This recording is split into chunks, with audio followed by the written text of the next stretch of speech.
Now, I would like you to go with me to Exodus. And I propose to you that I am not indulgent in the Old Testament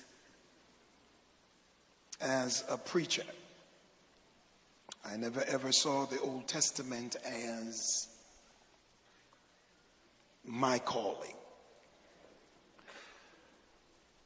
I found out that Hebrew is descriptive and Greek is definitive. And I have spent more of my time in defining Greek thoughts than I have in the description of the Old Testament. And because we spend so much time in the arena of Christianity as it relates to the grace of God and the projection of Jesus Christ, the Son of God, into the world for the redemption of mankind, that was my biggest focus. And suddenly some questions arise, primarily because of the inability of experience and expectation to clash based on theological expostulation that didn't always bring psychological significance. Because in every theology there is psychology. If that were not so, then he could not require that we be transformed by the renewing of the mind. Which means whatever you expostulate from the platform is going to leave a residual psychological effect. So you're going to put something in my mind based on your concept of God that's either going to give me greater strength or cripple me. Because in every theology, there is psychology. It becomes critical then when the grace preacher who understands determinism or predestination, when he's forced now to deal with human involvement in the things of God. And the line has to be drawn now between what God is doing and what man is doing in partnership with God. So I took off into the Old Testament, and I decided that if I'm going to study the Old Testament, I would not study the Christians. So I have spent the last 4 months studying the rabbis, trying to understand the Old Testament in light of those scholars and people who have spent more time in it than we have. And maybe I get in trouble because of it, I don't know. I went into Exodus and I saw something peculiar. And in Exodus chapter 32, and I'm actually going to preach from 34, but I have to read 32 because many times, if you're like me, you just don't read through Old Testament stories. And Moses was up with God, and they were working on the commandments, and God was trying to tell Moses how to deal with the people. And then suddenly Moses was gone so long, the people got nervous, and they started asking Aaron to do what they wanted him to do. And verse 14, and the Lord repented of the evil which he thought to do unto his people, because Moses prayed him out of it. And Moses turned and went down from the mount, and the 2 tables of the testimony were in his hand. The tables were written on both their sides, on the one side and on the other were they written. Now notice now verse 16, and the tables were the work of God, and the writing was the writing of God graven upon the tables. And when Joshua heard the noise of the people as they shouted, he said unto Moses, there is a noise of war in the camp. And he, Moses, said, it is not the voice of them that shout for mastery, neither is it the voice of them that cry for being overcome, but the noise of them that sing do I hear. And it came to pass, as soon as he came nigh unto the camp, that he saw the calf and the dancing. And Moses' anger waxed hot, and he cast the tables out of his hands and brake them beneath the mount. And he took the calf which they had made and burnt it up in fire, ground it in powder, strawed it upon the water, and made the children of Israel drink. Of course, later Aaron, of course, said to him, don't let your anger wax hot. Thou knowest the people. Anyway, they are set on mischief. Ain't that something? And anyway, he prays and he goes back to the Lord. And the Lord said unto Moses, whoever had sinned against me, him will I blot out of my book. But he went and he cried before the Lord. And by verse 34, they are now made it back up. Chapter 34, rather. Now look at verse 1. And the Lord said unto Moses, hew thee 2 tables of stone like unto the first. You see those rocks over there, Moses? I need you to go over there and cut out 2 like I made. You cut them out, and I will write upon these tables the words that were in the first tables, which thou breakest. And he hewed, verse 4, tables of stone like unto the first. And Moses rose up early in the morning and went up into Mount Sinai as the Lord had commanded him, and took his hand the 2 stones. And God, of course, wrote on them. He was merciful and gracious. All right? Now let's follow just a little bit here. Verse 30, 34. And when Aaron and all the children of Israel saw Moses, behold, the skin of his face shone, and they're afraid to come nigh unto him. 33, till Moses had spoken with them, but to put a veil on his face. When Moses went in before the Lord, 34, to speak with him, he took the veil off until he came out. He came out, spake unto the children of Israel that which he was commanded. And the children of Israel saw the face of Moses, that the skin of Moses' face shone.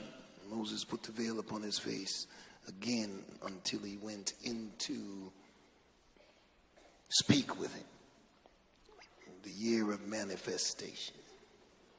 I want you to look at somebody and tell them, it's time to shine. Now be a little bit more emphatic and say, it's your time to shine. Now we need to say to everybody in America, it's our time to shine.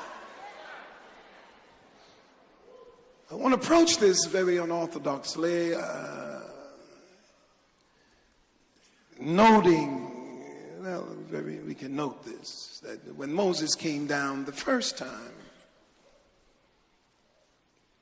there was nothing special about his face. But when he came down the second time, he was shining. Karl Marx had a funny take on religion, and he was astoundingly errant when he spoke about religion. But it speaks of an analytical assessment of what seems to be the problem in our day. And that is, somehow we have removed man's personal contribution and responsibility for his life. In 1844, Karl Marx delivered this verdict on religion, and I quote, he called it the sigh of the oppressed creature, the feeling of a heartless world, the soul of soulless conditions. And he went on to say that religion is literally the opium of the people, unquote. What he believed was that religious faith was what reconciled people to the condition that they were in. That it allowed them to handle their poverty, to handle their disease and death and their station of life. And it allowed them to become subject to tyrannical rulers and people who treated them with impunity. And his position was that faith was an anesthesia.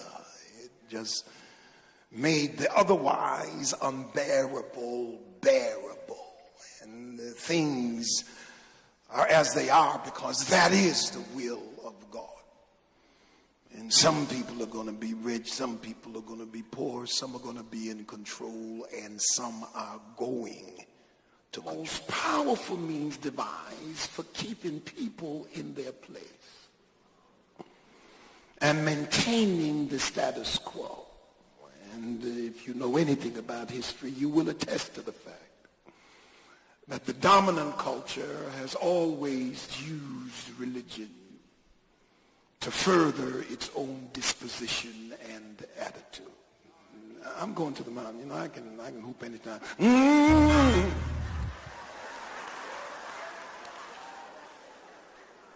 It robbed their lives with ritual, and it dignified their tears into prayer. And his thoughts were it gave social order metaphysical inevitability. And so the world, if it's to be changed, he figures that religion had to go. Can I take it further? A little more tension. The abolition, I quote, he says, of religion as the illusory of happiness of the people is at the same time a demand for their real happiness. The demand to give up the illusions of their condition is a demand to give up a condition that requires illusion. So criticism has been plucked imaginary flowers from the chains so man may throw off the chains and pluck real flowers. So religion is only the illusory sun around which man revolves so long as he does not revolve around himself. Now, unquote. Now, I wish Karl Marx had stayed alive long enough to see how Stalin interpreted his points of view. And he should have searched the Bible, because the Bible is not a place where people just accept things as they are. But the Bible opens up with Mesopotamia being overrun, and opens up with God saying to Pharaoh, I need you to let my people go. I feel it here. As I looked at that in light of where we are, I began to wonder, what is it that is so wrong about the way we approach the things of God? Is it that I'm to sit here in my life and simply wait until the breaks come? Or am I responsible in some manner or other to get up from where I am and make some things happen in my own existence?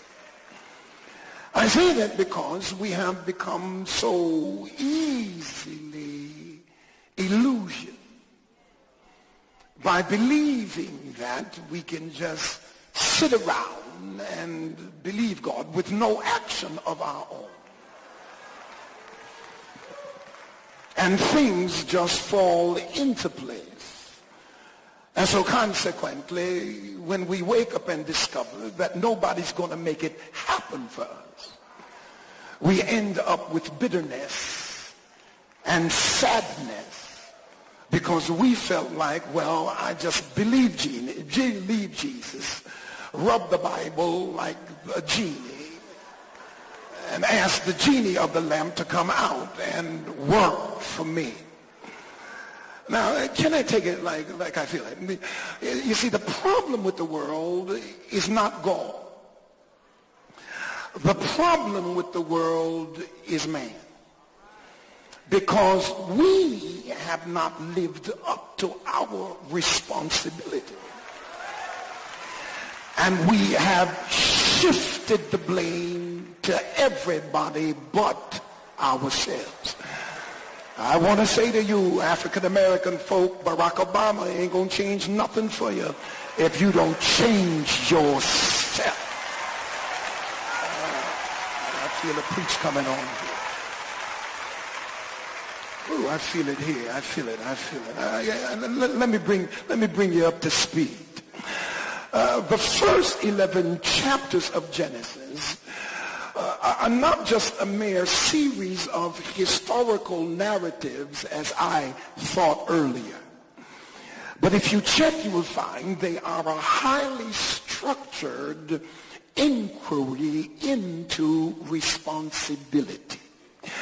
It's interesting because it begins with the individuals Adam and Eve. Then it moves to Cain and Abel. It then moves and continues with two stories of society. The first one is the flood, and the second one is the Tower of Babel.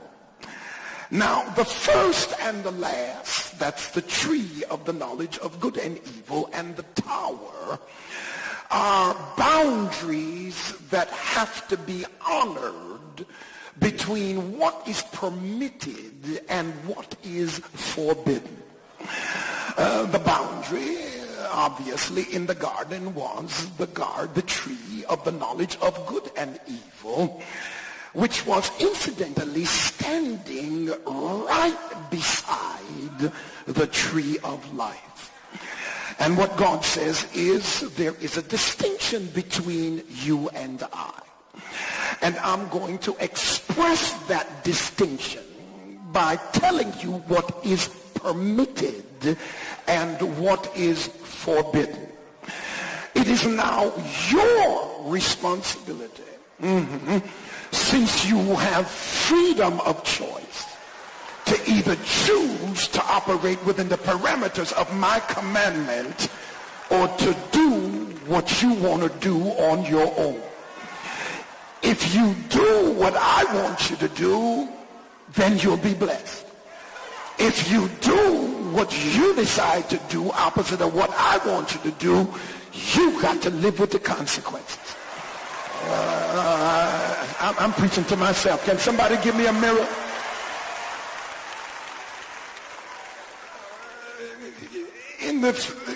Can I take my time here? Now, Eve struggled with the devil or the serpent for the first 6 verses of chapter 3 of Genesis. She argued back and forth with the serpent as to the significance of what it is she was about to do, and he argued God's position and God's attitudes, and of course she just argued back and forth, and finally she capitulated because she saw that it was something to be desired to make one wise, good for food and pleasant to the eyes. Now, brothers, I ask myself, what was Adam's problem? Because Eve at least argued for 6 verses.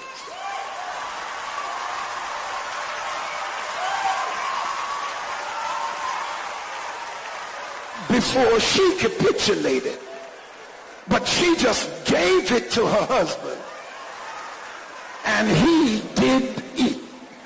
He didn't even argue. Now, Eve, what are we doing, baby? Remember, God said we shouldn't do that. Now, I'm just wondering, if you please, that we can be so caught up. Can I preach like that? Come here. I need both of you to help me. I need some help. You see, as long as man followed God, everything was in place. Because by time God made the woman, the man already had everything in place. He had everything because when you follow God, he takes care of your business. And it was man's responsibility to follow God. and it was woman's responsibility to follow man. But when the man took the fruit from the woman, turn around. Now the man is following the woman, and God don't follow nobody.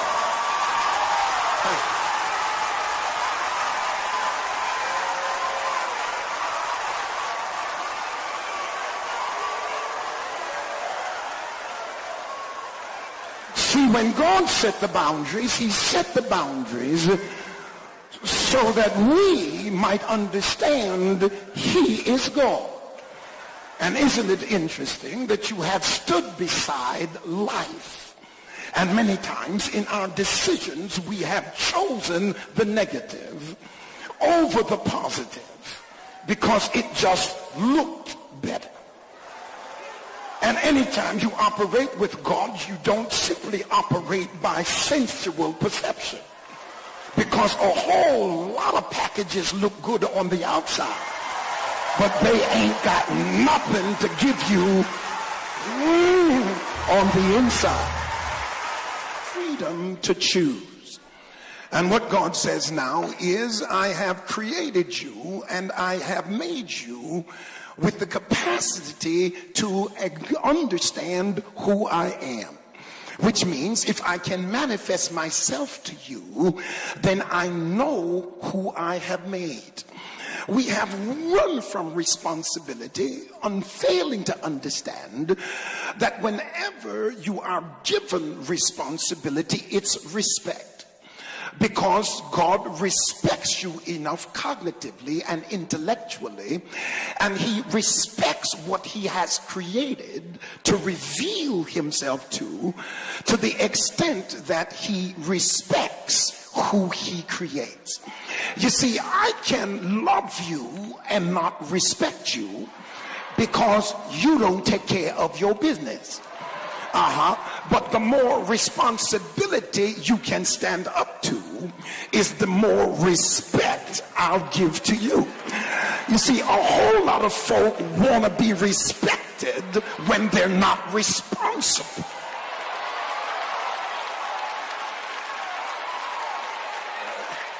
I wish I had the time. I wish I had the time. You see, God is going to hold us accountable. And the only way to hold anybody accountable is because they are responsible. You can't hold somebody accountable who is not responsible.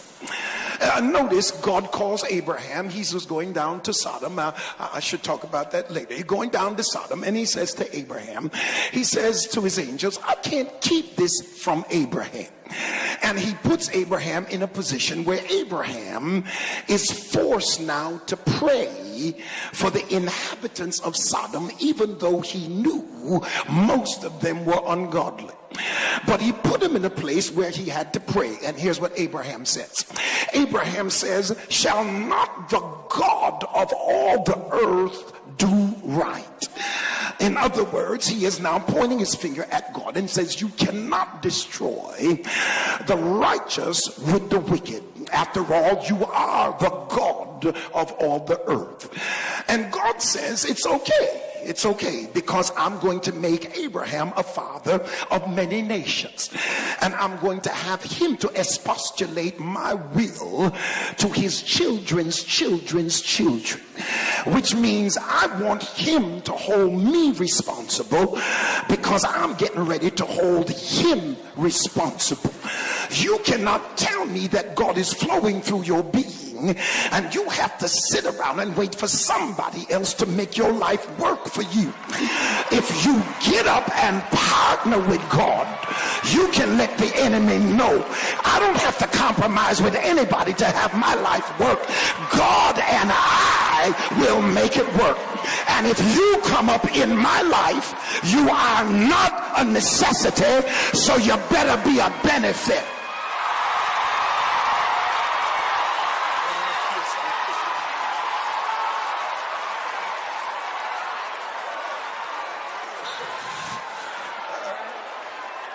Y'all sit down. We got some work to do. Then we acquire we acquire moral responsibility. And that is the knowledge that choice has its limits. Everything we can do, we may not do. And as you get more money, you have to live by that rule. Because everything you feel like doing, you can't do. So even though you have a choice, you've got to discover that choice has its limits. Cain, you are your brother's keeper. And because you can kill him, doesn't mean you should kill him. Then later we discovered collective responsibility. And that is, we are not by ourselves. We are a part of a family. We are a part of a community, which means I am expecting you to hold up your part of the bargain as I hold up mine, and God's standing back and he's watching. Let me just take it further to make it clearer. The first battle that Israel had to fight was against Egypt at the Red Sea. And they were so petrified that they wanted to go back in. And Moses said to them, the enemy you see today, you will never see again. And oh, the church just got happy and fell out, and God just wiped Pharaoh out. They said that God drowned Pharaoh's army, and some smart aleck said that he could not have drowned them in the Red Sea because it was only 6 inches of water. And I said, well, that's really a miracle then, if he could have drowned all them folk in 6 inches of water. Now you would think that we would have easy sailing. The Lord is fighting our battles. The next battle, when they came to Rephidim and the Amalekites attacked them, now God said, I'm not just going to let you be bystanders, because you have an intellect, you have capacity, you have ability. I gave it to you. And I'm going to ask Moses to raise his hands. Now, as long as his hands are up, you're going to have the victory. And God knew he couldn't keep his hands up that long, and so his hands fell. And when his hands fell, they began to lose.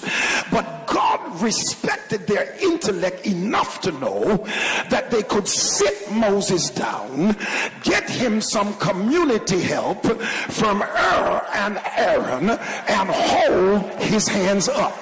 In other words, I'm gonna fight your battle coming out, but I ain't fighting all of your battles by myself. I'm not going to sit around here and make your life work simply for you, but I'm going to make it work through you. We are going to partner to defeat the enemy. And if you think you're going to sit around, hardly pray, hardly fast, hardly think, hardly work things out, want to sit at home and me drop you off an envelope of blessing, the devil is a liar. You're going to get up, shake yourself, empower yourself with the mind I gave you, and tell the devil it's my time to shine. Oh, I feel something pushing me here. I feel it here. Have I told you, touch your neighbor yet? It's coming. We find out in the society that itself then is subject to a higher power. And that now is what we call ontological responsibility. And that is, there are moral limits to power. You can't build a tower into heaven because God has divided. He's saying you ain't getting to heaven without me. You see, man would go if he could, but God said you got to come through me to get there. I want to take you now to Abraham as I move to Moses. The first words of God to Moses, to Abraham, is leave your land. I want you to leave the place of your birth, leave your father's house. Now this is your personal responsibility. I want you to leave some things that you think are so important to your destiny. One writer puts it like this, and I quote, Abraham is commanded to relinquish everything that leads human beings to see their acts as not their own, unquote. Now, who else but a higher power can say to me, I don't care how you came in this world, I'm going to hold you responsible for how you come out? Because so often we want to blame everybody and everything for the condition we find ourselves in. And as the world begins to move even faster and at a more rapid pace, because the outside of the world is changing quicker than we're changing on the inside. And anytime you allow man to have more destructive weapons on the outside than he has culture and character on the inside, you are heading for great destruction. If you're going to be wicked and mean on the inside, we don't need your brain to discover nuclear weapons. We would rather have you with bow and arrows so you can't kill as many folk with your mean heart and your smart head as you can with nuclear weapons. I hope somebody's with me. You think that your father is the reason you're that way, and your mama is the reason you're that way. But here's what I want you to do, Abraham. I want you to leave your land. Now, here's what Karl Marx said. Karl Marx held that behavior is determined by structures in society, among which land ownership is the principle. And here's what God said: leave your land. Whatever you think is forming you into who you are, Abraham, I want you to leave your land. Now, Spinoza believed that human conduct is given by instincts we acquire at birth. Now, that's genetic determinism. My mama's mama was this way, and my daddy's daddy was this way, and it's come down through many generations. So I really can't help my temper, and nobody in my family ever became anything. And I remember where I grew up in the worst part of town.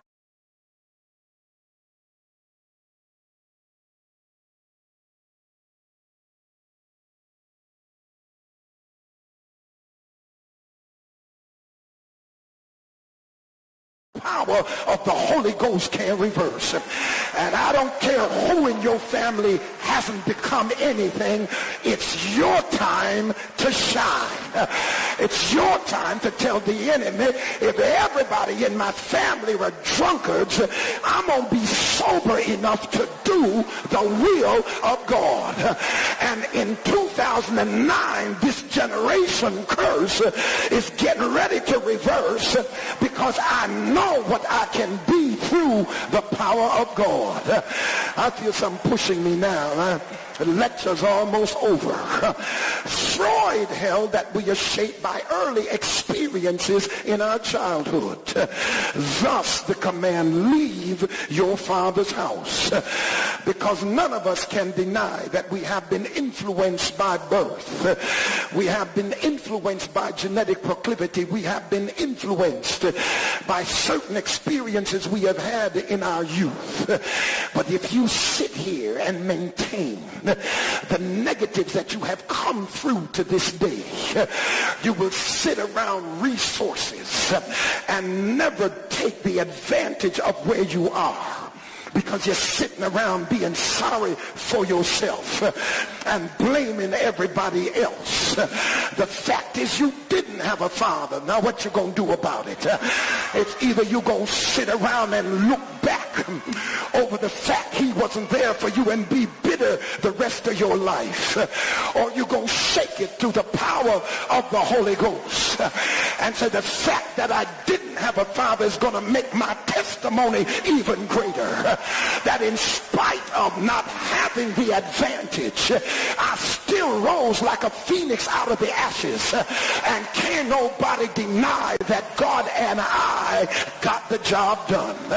I feel something pushing me now. When I look then at Abraham's journey, as I look at Israel's journey, what I see is not just a geographic change of position, but what I see is a psychological change of disposition. Because when Israel is coming from Egypt and they're on their way to Canaan, it is a 3 and they couldn't get there because God couldn't penetrate the mind. If there is to be a manifestation, there has to be a transformation of the way you think in the middle of all the benefits and blessings that God has placed around you. Can I preach like I feel it? The money has not left the planet. The money has not gone to another planet. It's not in Jupiter. It's still on Earth. It just shifted from some people's pockets to other people's pockets. While we were sitting here blaming our birth and blaming our mamas and blaming our brothers and sisters, somebody just put their hand in our pockets and put it in their pocket. How you gonna get from slavery to ownership if you still keep your same mentality? I can get you there in 3 days, but your mindset has kept you in a wilderness for 40 years. But I just rose to tell you, it's your time to shine. If you can just get your mind out of the negative and put it in the positive, can't no devil in hell stop you from becoming what God would have you to be. I feel the Holy Ghost in here. I'm working tonight, but I feel the God of my salvation. When I look at Abraham, then he shows me, and I'm gonna hoop in a minute, y'all sit down. Abraham exercises moral responsibility when he enters into battle to protect Lot. And he shows us, I am my brother's keeper. One of our great problems is, as a group, we kill each other more than anybody else. And I rose to say it's time for the church to raise its voice and say to our African American males, find something else to kill. Go to the range and shoot the dummies. But it's time out for us to kill one another, because we are our brother's keeper. You got to have my back, and I got to have your back, because ain't nobody gonna have your back if you don't have it. You got to stand up for your brother instead of trying to climb up on top of his head. I feel we might as well have church in here. Abraham scales the collective responsibility when he prays for the inhabitants of Lot. He ascends the height of ontological responsibility when, in spite of how he feels, he binds his son Isaac, recognizing the primacy of the divine word, and he's about to kill his son. But God sent a ram in the bush. Can I preach like I feel it? What Abraham showed us is you don't have to fail like the other generations, because once you take your responsibility and quit blaming folk, Adam blamed Eve and implicated God. The woman you gave me, if you didn't give me this woman, I wouldn't have ate that fruit. The devil is a liar. She blamed the serpent, but God came through and judged all of them. Somebody in this country has put us in the condition we're in, and it sure ain't God, because it's the love of money that's the root of all evil. And America has spent its time only dealing with its interests. Why don't you just run to Somalia and try to keep folk alive in Darfur? They ain't got no oil, but we run into Iraq to keep folk alive because they got our interests. But when are we going to be interested in one another, Christian America? I feel like preaching here. I'm gonna preach till the devil gets mad. Adam and Eve said it's not our fault. Cain says, I don't see why I can't do what I want. Noah says, I'm responsible for my family. Bible says we're answerable to no one but ourselves. So without responsibility, Adam loses paradise. Cain Cain is forced to wander. Noah declines in drunkenness. Babel is left unbuilt. If you are not responsible, you're going to lose blessings. Opportunities are going to be ignored. Stupor is going to be induced. And we're going to start a lot of stuff that we don't finish because you are responsible for you. Shake somebody's hand like you're going to shake it off and say, if you can't make yourself happy, why do you expect me to make you happy? If you can't pick yourself up, I feel like preaching now. I feel like lifting him up. And so 40 days after the greatest epiphany in the history of the world, and that's the revelation of God at Sinai, the prophet has been wrestling with God and the people because of the episode of the golden calf. He goes up to receive instructions and he does not come down. And when the leader didn't come down, the folk tried to make a leader themselves. But you better understand this. You cannot substitute what God has put in your life. That's why a lot of folk try to duck from the leadership that God has placed over them, because the leader has put a challenge on your spirit. But you can't get away and substitute something you made for what God requires of you. Can I preach like I feel it? Touch your neighbor, say, if God requires it, that's who you got to follow. Don't get so big-headed because you have made a few dollars to think you can abort what God has planned for your life. Moses now is on the way down and he hears the sound of dancing. And Joshua said it must be a battle. Moses says, no, it's not. These people are going crazy down here. And he takes the tablets of stone that God made himself and he shatters it on the ground. The Jewish tradition is this is Yom Kippur, when he descends from the mountain and he shatters the two stones. I feel something pushing me now. Now Moses, if you had participated in building this, you would not have torn it apart so fast. Can I preach like I feel it? You see, the problem with the church is we expect God to do it all, and we just sit down here and do nothing.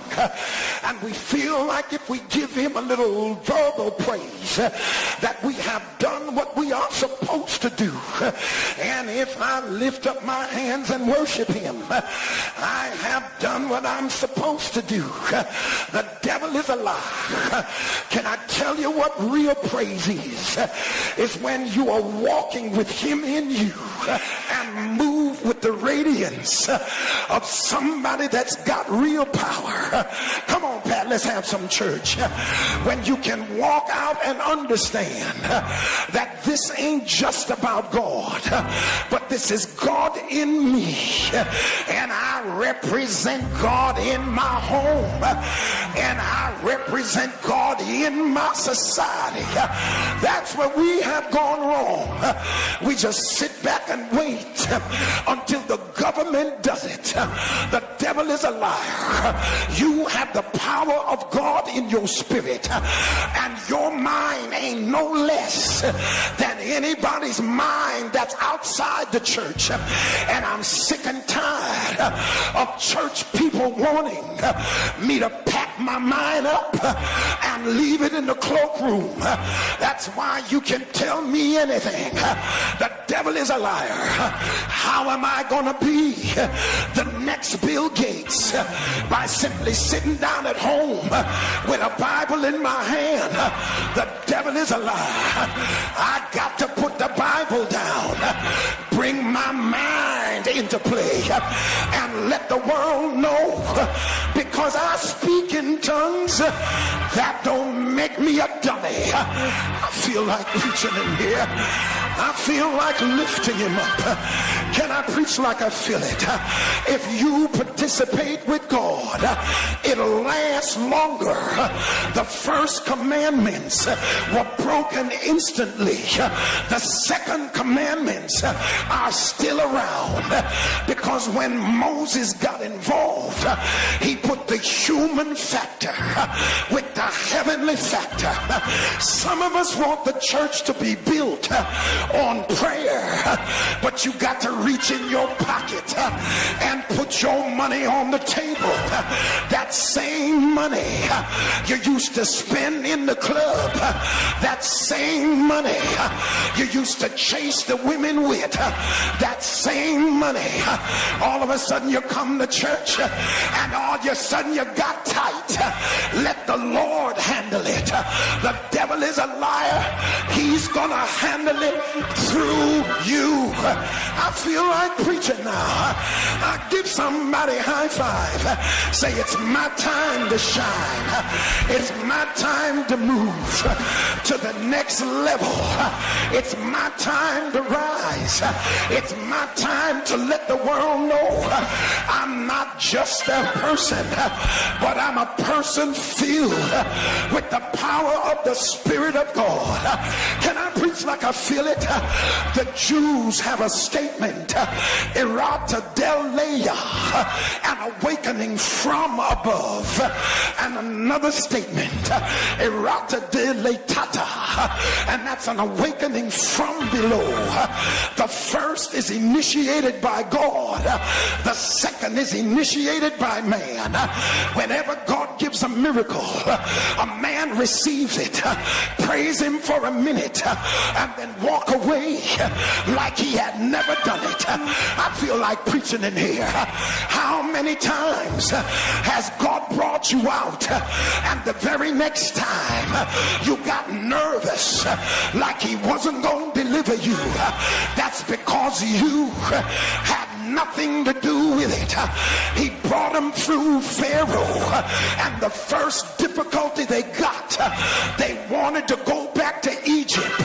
The devil is a lie. Whenever your sweat, blood and tears go into helping God work something out, you ain't gonna walk away from it. Can I feel like preaching? I might as well preach. Every woman in here, give your sister a high five and say, sister, a man don't stay with you because of what you give him.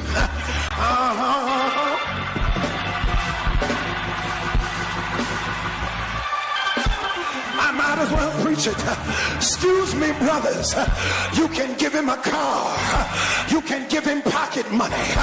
You can give him a house and buy everything he wants. And while you're buying it, you ain't got no respect for him. You give it to him because you love him, but you won't respect him. And before you know it, he'll lip out of the house and get him a little woman with 5 babies, and you ain't got none, and you're beginning to wonder, how could he have left you when you were so good to him? But can I tell you a secret? Let him buy your car, let him buy your house, let him drive your car, and let him fix your life up. And when things seem to be going wrong, he ain't gonna be in no hurry to leave no house he paid his money for, to leave no car he paid his money for. He ain't trying to leave because he had to pay for it. Shake somebody's hand, say, partner, it's time to shine.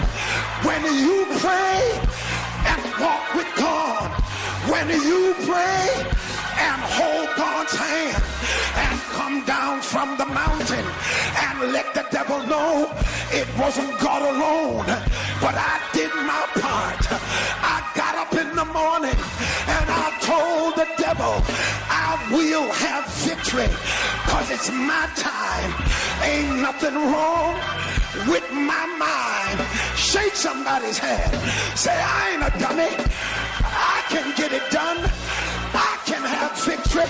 This is my year. I feel the Holy Ghost. Y'all excuse me, but God respects me because he gave me the mind, and you can't let other folk talk you out of your mind. Your mind is God-given. Your mind is intellectual. Your mind can think things through. You are articulate. You got personality. You got character. And God said, I want to use you to break down the stronghold of poverty. I want to use you to manifest that weeping may endure for a night, but joy is coming in the morning. I want you to know that no weapon. I feel like her. Somebody holler, shine. Tell your neighbor, shine. Shine to a new house. Shine on your new job. Shine in this house. Shine in your family. Shine. Shine. Shine. Shine. God is in you. Shine. Power. Shine. Spirit of God. Shine. Holiness. Shine. Victory is mine. I'm gonna shine. Hit somebody. Say shine. It's in you. It's in you. It's in you. It's in you. It's in you. Shine.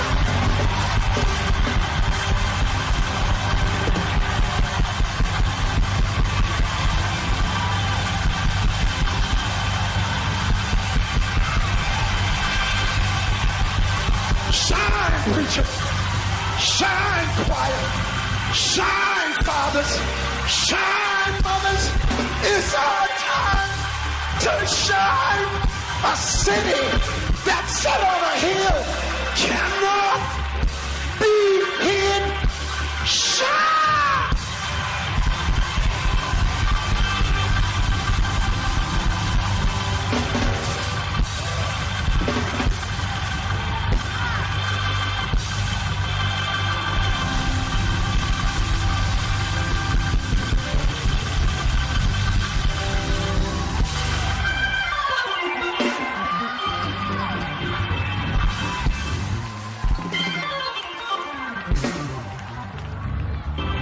We have the back seat because we chose it.